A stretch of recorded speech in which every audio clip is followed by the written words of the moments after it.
Hello നമസ്കാരം, എല്ലാവർക്കും പുതിയൊരു വീഡിയോയിലേക്ക് സ്വാഗതം. ഇന്നിവിടെ തയ്യാറാക്കുന്ന ഒരു ക്ലെൻസറാണ്.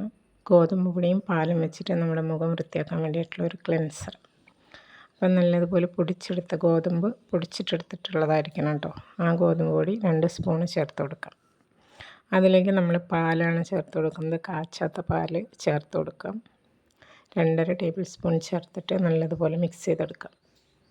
ഓരോരുത്തർക്കും അളവ് വേണമെന്ന് വെച്ച് കഴിഞ്ഞാൽ അതിനനുസരിച്ച് കൂട്ടിയെടുക്കാവുന്നതാണ്. ഞാൻ ഈ ഒരു അളവിലാണ് എടുത്തിട്ടുള്ളത്.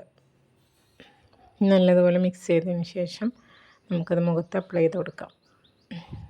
പച്ചപ്പാൽ, അതായത് കാച്ചാത്ത പാൽ നല്ലൊരു ക്ലെൻസറാണ്. അപ്പോൾ ഗോതമ്പ് പൊടിയും കൂടെ മിക്സ് ചെയ്തിട്ട് ചെയ്യുകയാണെങ്കിൽ നമുക്ക് നല്ലൊരു എഫക്റ്റ് കിട്ടും. അപ്പോൾ ഈ ഒരു ക്ലെൻസർ എല്ലാവരും മുഖത്ത് അപ്ലൈ ചെയ്തതിന് ശേഷം ഒരു 3 മിനിറ്റിന് ശേഷം മുഖം നനച്ച് കൊടുത്തിട്ട് നല്ലതുപോലെ മസാജ് ചെയ്തെടുക്കുക. അതിനുശേഷം വാഷ് ചെയ്യുക. സൂപ്പറായിരിക്കും. Okay, thank U.